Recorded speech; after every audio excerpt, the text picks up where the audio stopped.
I'll give you all a few minutes to join us, and I'm just going to share with you something that I have found today that has been really awesome. I got to do a live group coaching call with my whole tribe and the week 9 coach, Matthew Loop, today about social media. And I just want to encourage all of you with something about social media. So we can all earn $1,030,000 a year working 40 hours a week, 52 weeks.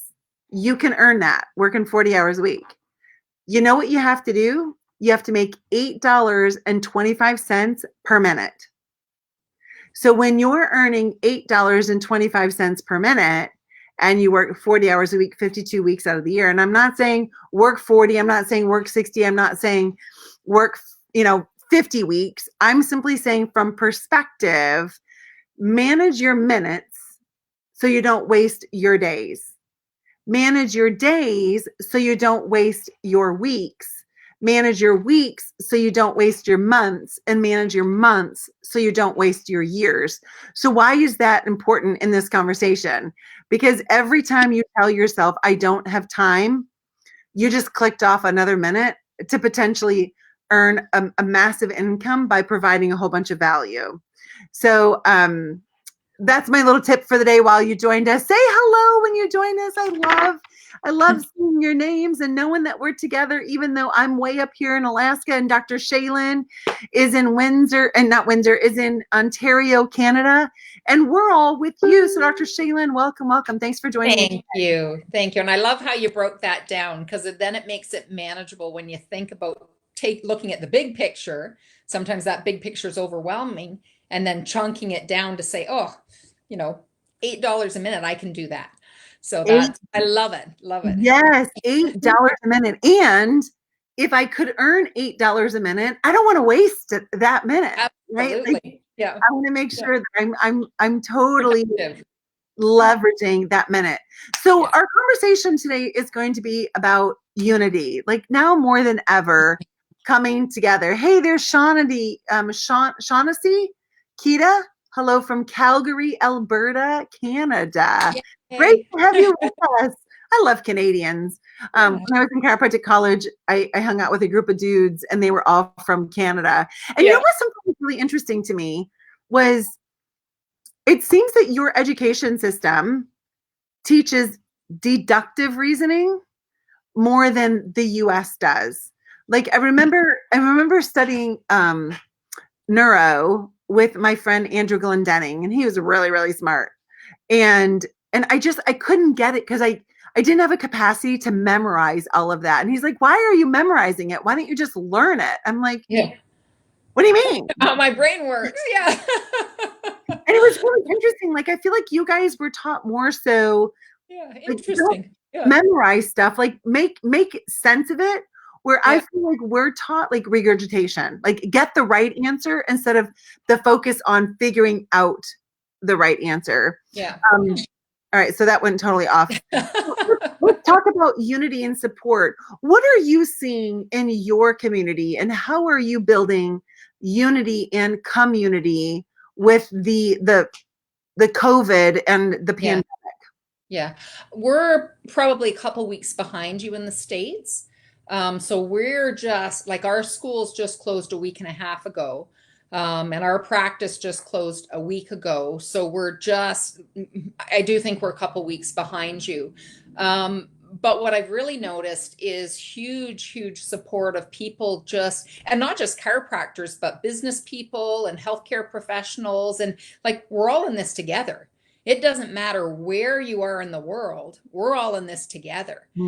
So I've noticed a huge coming together in other business people and chiropractors and healthcare professionals, just saying, you got this. Like, take a deep breath.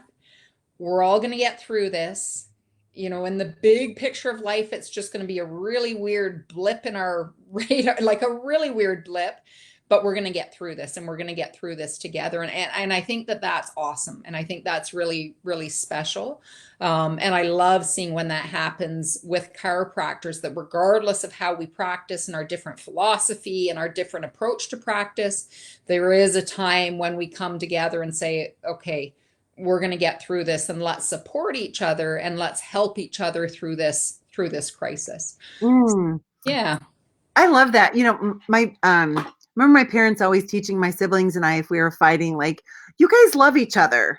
So Yeah. let's figure out kind of like where can we come together in this moment? And so I Mhm. carried that through and change in raising my kids. Like, you two love each other. You guys are best friends. Like, you always have each other's Yeah. back. Like, where can we come together? Like, you may have Yeah. a disagreement about this thing, but Yeah. at the very core, you're more alike than you're dissimilar. And I Yeah. love that at this time we're looking at those things, that it's not Mhm. us against them, it's us. Like, Yes. we're together. Um, Yeah. and it's Yeah. really interesting how across the world that this period of crisis has brought individuals together and has made it like, let's just lay down arms and let's see how can I best help you? How can I best serve you? Like, Yeah. what do you need right now, that I can provide that for, or I can connect you with somebody, because Absolutely. Yeah. somebody over here could be the solution that you seek. So Yeah. um Yeah. so obviously a totally different country, obviously Yeah. on the same continent. What kind of message are you guys being told in Canada about the spread of this, and what you're being told to do, that maybe is a different message than what we're hearing here I in yeah. America? I think it's pretty much the same. I think we're getting the same message: social distancing, self-isolation, all of that stuff. I was asked by a chiropractor in on a Facebook group, and she says, "What is the good coming out of this?" And my husband and I have had that conversation a lot, because, and I know it's really hard to even go there, when you're closing your business temporarily. It's hard to go there, but I actually had to sit back and reflect and take a look at our life and take a look at some of the good things that have come of it. Like, my husband and I, every single day since this has happened, have had coffee together, 9 o'clock, and we talk for an hour. Like, it's our meeting time. We don't do that when we're both working. Like, it just doesn't happen. My kids have played with us when they're usually only playing video games. I mentioned to her as well that I do see this coming together of chiropractors, and I do see people reaching out to people and just saying, "Hey, are you okay? Can I do anything for you?" And that's pretty amazing. So yes, we get caught up, and I try to limit my news watching. My husband's big on watching the news, American news and Canadian news, so he's all up to date. But I can't do it. I can't go there for too long. So in looking at the good, yes, we want to be aware of what we're doing, and what we're being asked to do to decrease the spread. But I also, take a step back and say, okay, what is the bigger picture? What good can come from this? He and I have had conversations about the changes in the environment, and all of that stuff, that yeah, there has to be something. DeMartini always talks about, he doesn't say the yin yang, but the up and down. For every good there's a bad, for every right there's a wrong. And I look at this as the same type of situation, that there has to be something and a lesson and something good that comes of it. So we'll only know over time, but just staying connected to that there is a bigger picture to all of this, and sometimes we won't know it for years. Yeah. Yeah, um, we won't see it right away, because I'm not going to lie, it hurts. It was a very, very hard decision to close my practice. yeah. And it was on the recommendation of the government and our College of Chiropractors, but it was probably the hardest decision in 21 years. The hardest decision to say, okay, today's the day. And again, not right, wrong, good, bad. Everybody's in a different state, a different province, different regulations. But it was very, very hard. So I'm not going to pretend it's not. I'm not going to pretend that there aren't going to be challenges in working through this. But I just try to keep connected to there's got to be something more, and this has to be a bigger picture. And I'll be honest, one of the things that my husband and I have talked about is, we both are entrepreneurs, we both run businesses, and, do we need to simplify our lives? Like, our children have been ecstatic that they've been able to hang out with us and play games with us and all of that stuff. They're not fighting us to try to get out of the house and go hang out with their friends and all of that stuff. They've been, enjoying the time with us. So I'm just trying to stay connected to those little things. And when you talk about us coming together and with your brother and sister or your siblings and what your mom said, I think that that's so true, that we don't always have to agree to everybody, but if you can see the essence of that individual and love them for who they are and love them for their opinion, then I think that will just create much better unity and support within our profession and also within our communities as well. So yeah, it's interesting. So here's what I want everyone to do. Pop in the comment section something that you and your family, or you on your own, that you're doing differently since COVID-19. Like Dr. Shaelyn said, my husband and I are meeting together every morning at 9:00 and talking for an hour and having coffee. Like, how cool is that? Chelsea, Yeah. what are you and Megan and P doing that you haven't done before? I know that my husband and I, we've always talked about, like, hey, it'd be great if every morning we woke up and prayed together, and every night we prayed together before. And I've just been really intentional about, hey, babe, let's come together. Yeah. And let's just pray together this morning and Yeah. pray together when we, like, last night when we finally went to bed, I was kind of like, oh, I'm so tired. And like the Spirit's like, pray together. And I'm like, oh, Yeah. nope. Yeah.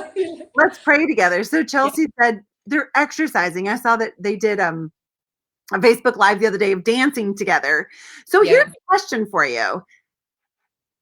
Will you and your husband now adopt this as standard operating procedure after COVID-19? Like, we need to come together and have an hour of conversation, even if it's not 9 a.m., which is probably won't be. I would say yes. Realistically, it probably won't be every day. And it probably won't be at 9:00 because we're both usually at work at that time.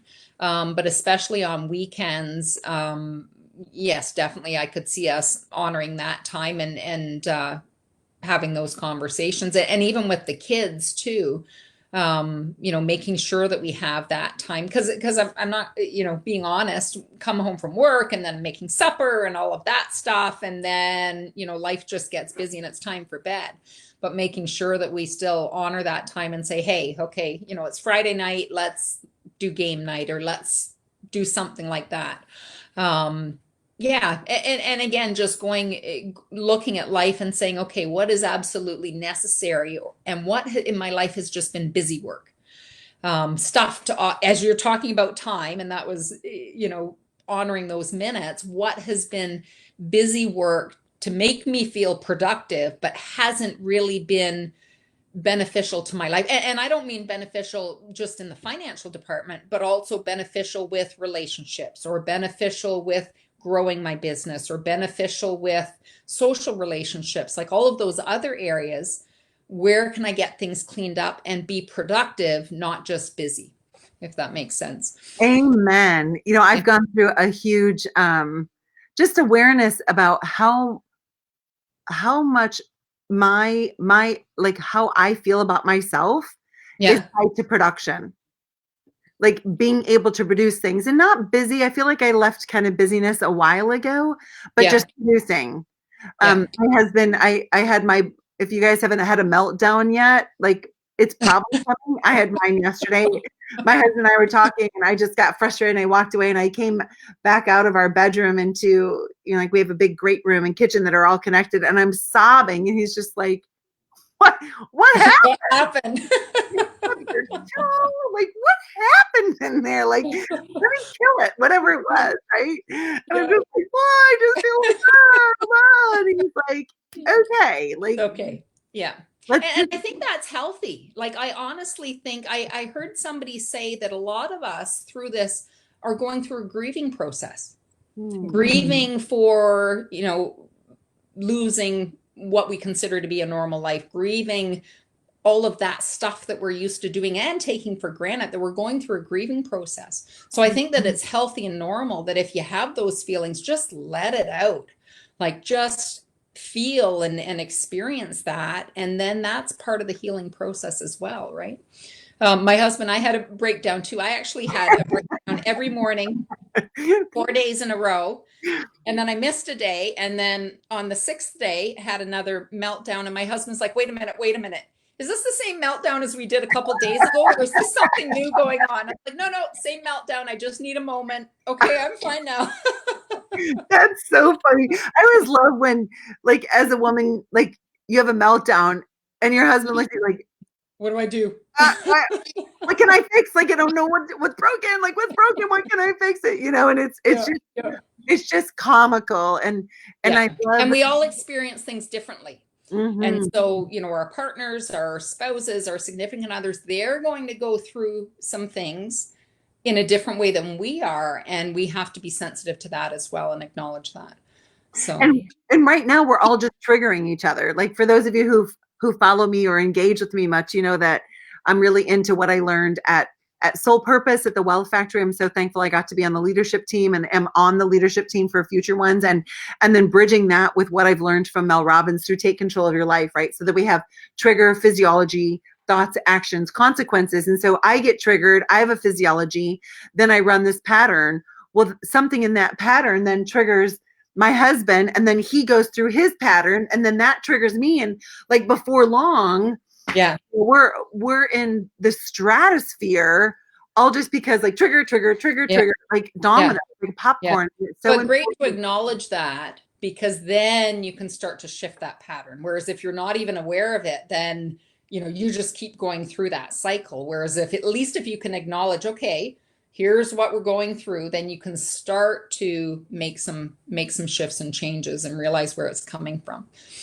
So important that awareness. And my husband is an unbelievable leader. For those of you who know him, like he's a leader. And I've always like kind of like sat back and watched like just how calm, like there are times he gets like, frustrated. He has a lot of people who work under him and has a lot on his shoulders. And he just seems like he can kind of just like roll with the punches and whatever. And he said something really interesting to me yesterday.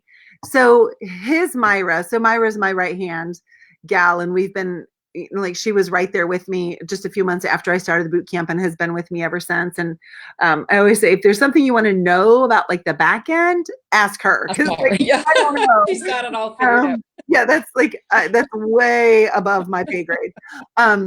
At any rate, he said, and so his like right-hand person, her name is Casey. And he said, I always tell her, I want you at 70% of output. And I'm like, I literally like was like, are you kidding? And I'm like, wait, there's probably a lesson here. And he's like, the reason I tell her that is if she is at 100% and something comes up that has to be dealt with, she's already at 100%. So in order to deal with that thing, she would have to take something off her schedule that needed to get done in order for the crisis to be managed. Interesting. Yeah. But instead, she's at 70% and a crisis comes up.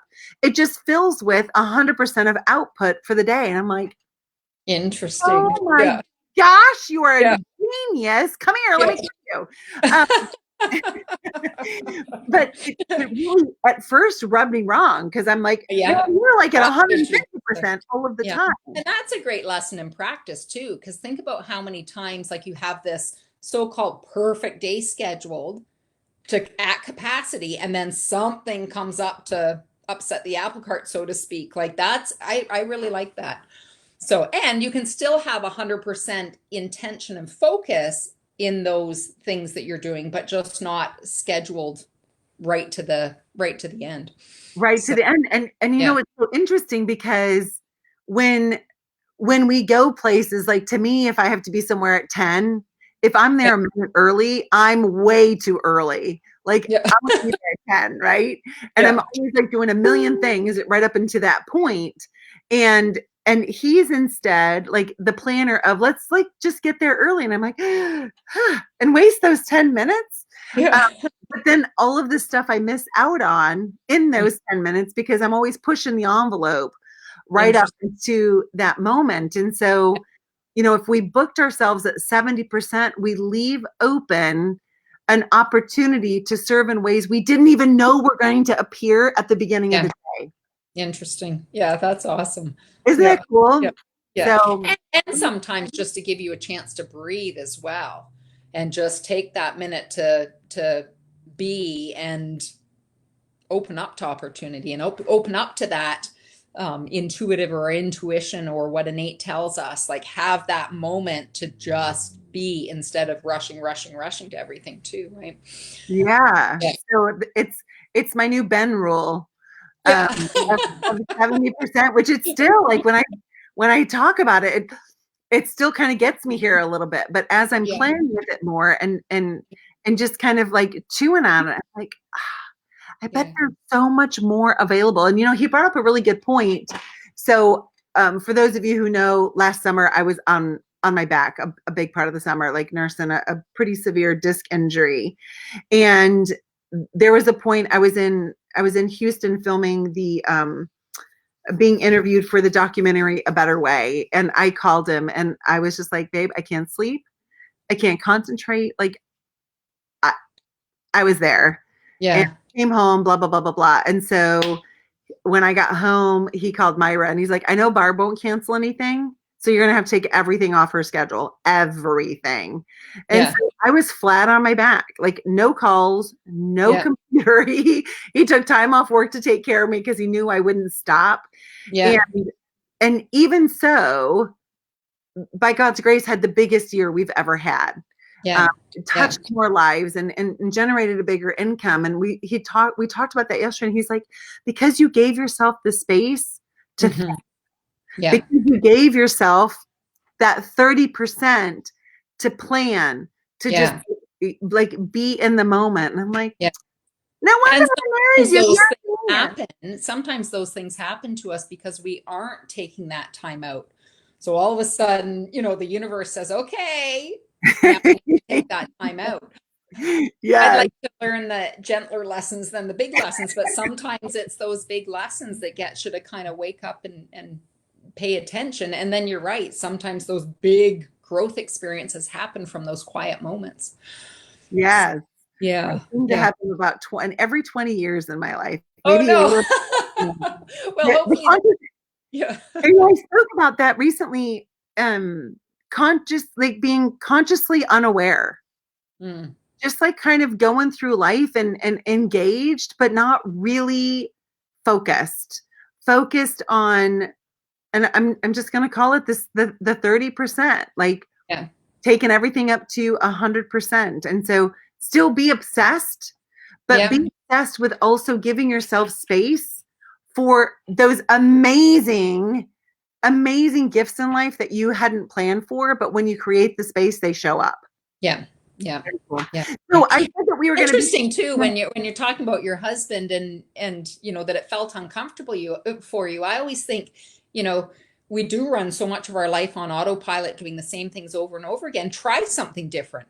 Like try showing up early and giving yourself that space. And if you don't like it, you can always go back to what you did before, right? Like Yeah. if you try something new and you're like, oh, that didn't feel good, then you just go back to what you did before and Yeah. everything's good. But just shaking it up a little bit and trying something new to get us to, be a little bit more aware and just do something different. So yeah. Well, very cool. Hey, everyone. Thank you so much. Most importantly, thank you, Dr. Shaelyn, for joining me. I said Thank we'll go you. 15 minutes, and here we are, 24.